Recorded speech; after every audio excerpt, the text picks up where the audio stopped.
Tasavvur qiling, siz 14-asr Yevropasida tug'ilgansiz. Odamlar bu davrni la'natlangan nasllar davri deb atashadi. Siz boshqalarga o'xshab juda tez o'lib ketadigan omadsiz emassiz, lekin bu hayotdan qochib ketadigan darajada omadli ham emassiz. Siz shunchaki yaxshi oilada tug'ilmadingiz. Onangiz har kuni bu taqdirdan qutulishingizni so'rab siz uchun ibodat qiladi. Siz hali nimadan qutulishingiz kerakligini bilmasangiz ham. Otangiz esa doim uyda yo'q. U odamlarni qiynaydi. U o'z ishini ustasi. Keyin siz 2 yoshga to'lasiz, tabriklayman, siz vabo va ocharchilikdan omon qoldingiz. Lekin vaqti kelib, shu payt halok bo'lsam bo'lar ekan degan gapni aytib, pushaymon bo'lishingiz aniq. 4 yoshga kirganingizda siz g'alati narsalarni seza boshlaysiz. Odamlar sizning uyingizga yetganda birdan yugurishni boshlaydi. Sizni uyingizga qarab dahshatli qo'rquvni his qiladi. Onangiz sizni hech qayerga olib bormaydi. Boshqa bolalar bilan o'ynashga ham ruxsat bermaydi. U aytadi, buning sababi yovvoyi hayvonlar. Lekin siz tushunasiz, haqiqiy yovvoyi hayvonlar odamlarning o'zi, chunki ular tez-tez derazangizga tosh otadi. Bir kuni siz yashirincha qishloq maydoniga borasiz. U yerda olomon to'plangan, qichqiriqlar, yig'ilar, qon hidi va qora qalpoq kiygan bir odam turibdi. Qo'lida temir asbob. Odamlar undan qo'rqadi. Yo'l beradi va siz birdan tushunasiz. Bu sizning otangiz. O'sha kecha siz u haqida haqiqatni bilib olasiz. U qo'lqopini yechadi, qo'llari chandiqqa to'la. Kimdir jinoyatda gumon qilinsa, uni sizni otangiz oldiga olib kelishadi.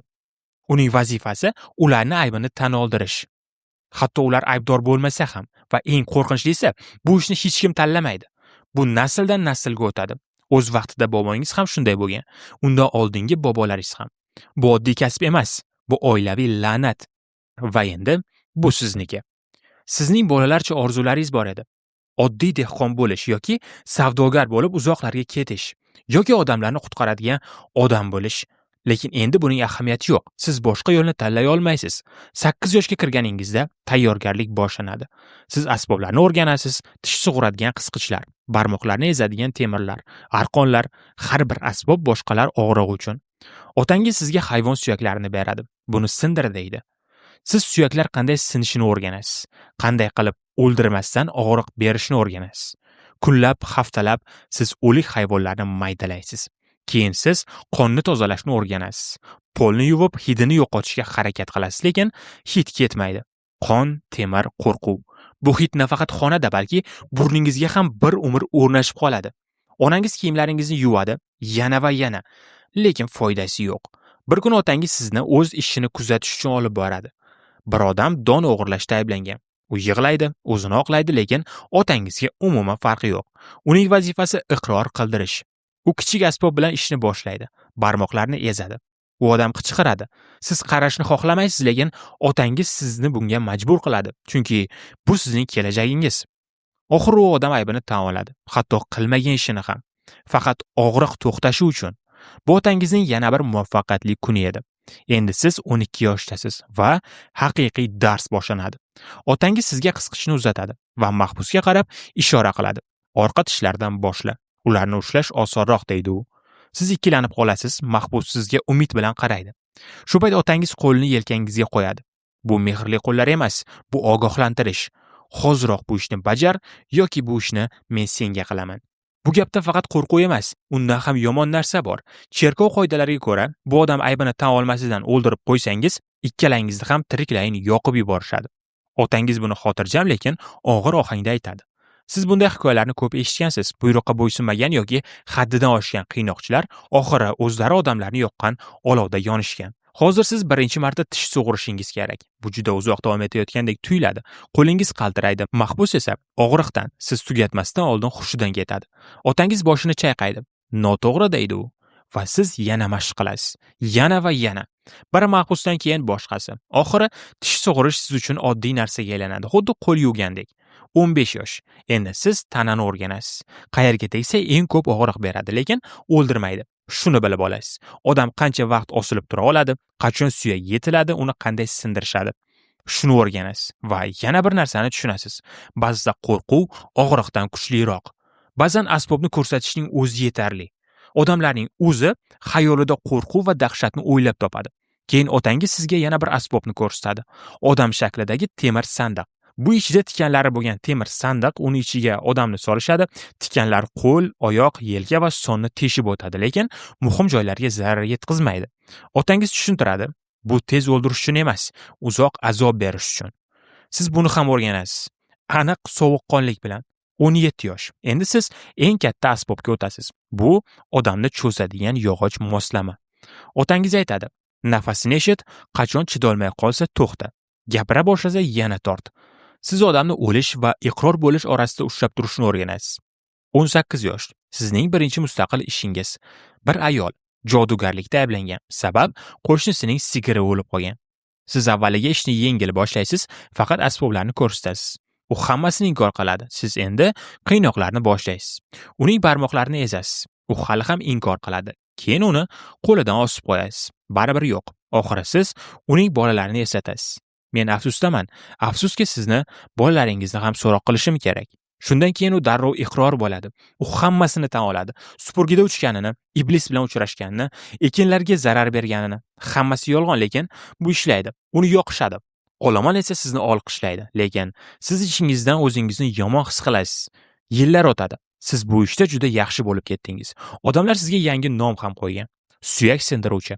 Siz yangi usullar o'ylab topasiz. Hamma narsani yozib borasiz. Bu odam 47 daqiqada iqror bo'ldi. Keyingi safar qanday qilib bu ishni yaxshiroq qilishni yozasiz.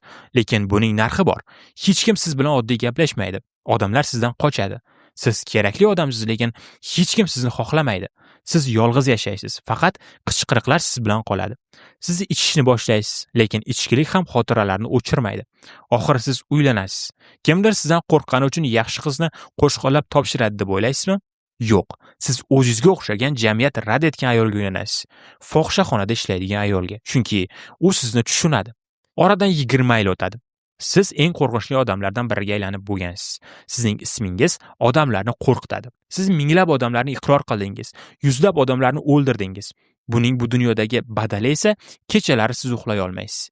Tushlaringizda o'sha odamlar sizni oldingizga kelishadi. Ularning yuzlari, ovozlari siz yordam berishni xohlagan, ammo yordam bera olmagan paytlaringiz. Siz tez-tez qichqirib uyg'onasiz. Tabriklaymiz, siz shunday yomon kunlardan birida egizak farzandli bo'ldingiz. Ular tug'ilganda siz bir narsani o'ylaysiz. Balki ular bu hayotdan qutular. Lekin yo'q, bu hayotdan qochib bo'lmaydi. 40 yoshga kelib qo'llaringiz titray boshlaydi. Siz xatolar qila boshlaysiz. Bir mahbus iqror bo'lishdan oldin o'ladi. Sudya g'azablanadi, sizning obro'yingiz tushadi. Mishmishlar tarqaladi. Suyak sindiruvchi endi avvalgidek emas. Va siz tushunasiz. Bitta yo'l bor. Eng yomon yo'l. Siz katta o'g'lingizni yoningizga chaqirasiz. U 13 yoshda. Siz unga aytasiz: "Bu bizning oilaviy ishimiz." Uning yuzi o'zgaradi. Siz davom etasiz: "Meni ham buni tanlamaganman. Otam ham tanlamagan. Sen ham tanlay olmaysan. Lekin yashashni istasang, mendan yaxshiroq bo'lishing kerak." U yig'laydi, yolvoradi, qochib ketadi, lekin 3 kundan keyin qaytadi. Och, charchagan, sinib bo'lgan. Chunki qochadigan joy yo'q. Bu la'nat hamma joyda siz bilan birga. Shunday qilib siz uni o'rgata boshlaysiz. Xuddi otangiz sizga o'rgatgandek. Va siz uni ko'zlarida o'zingiz bir paytlar bo'lgan begunoh bolani yo'qolib borayotganini ko'rasiz. U buni o'rganadi. Texnikalarni mukammal o'zlashtiradi. Obro' qozonadi. Siz esa asta-sekin chetga chiqasiz. Uyning bir burchagida nafaqaga chiqasiz. Endi ish siz uchun emas, chunki qo'llaringiz titraydi.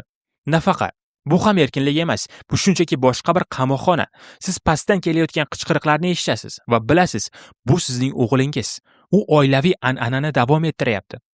Har bir qichqiriq sizga bir narsani eslatadi. Bu sizning merosingiz. Siz keyingi avlodga qoldirgan la'nat. Siz 52 yoshda vafot etasiz. Bunday kasb uchun bu yosh qarilik hisoblanadi. Ko'p qiynoqchilar bu yoshga ham yetmaydi. Stress, ichkilik va siz tufayli o'lgan odamlarning oilalari sizdan va oilangizdan qasos olishdan qo'rqib yashash qiynoqchilarni erta o'ldiradi. Lekin siz baribir omadli hisoblanasiz. Agar buni umuman omad deb bo'lsa, lekin hayotingizning oxirgi yillarida ham tinchlik yo'q. Qiynoqchilar hatto nafaqada ham qo'rquvda yashaydi. Odamlar sizni la'natlangan deb hisoblaydi. Qonli kasbingiz uchun. Ishingiz tugagach sizni jimgina chetga chiqarishadi. Jamiyat sizdan umuman uzoqlashadi. Go'yo siz hech qachon bo'lmagandek. Ba'zi qiynoqchilarga yer beriladi, lekin ko'pchiligi uzoq, odamlar yashamaydigan joylarga yuboriladi. Ba'zilari esa sirli tarzda yo'q qilinadi. Shunchaki ularning bilimi tarqalmasligi uchun. Oxiri o'g'illaringiz sizni dafn qiladi.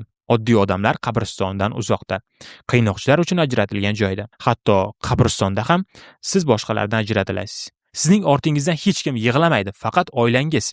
Bu asrlar davomida davom etib kelayotgan la'natli an'ana. Lekin siz uchun hammasi tugadi. Ha oilam, bugun yana bir davrda, yana bir inson hayotida yashab ko'rdik. Har bir odamning ham ichki dunyosi bor. Ular bu narsalarga katta ehtimol bilan majbur qilingan. Lekin hammasi ham emas. Mana shu bugungi video sizlarga yoqdi. Sizlarni yaxshi ko'raman. O'zingizga ehtiyot qilinglar. Hozircha xayr.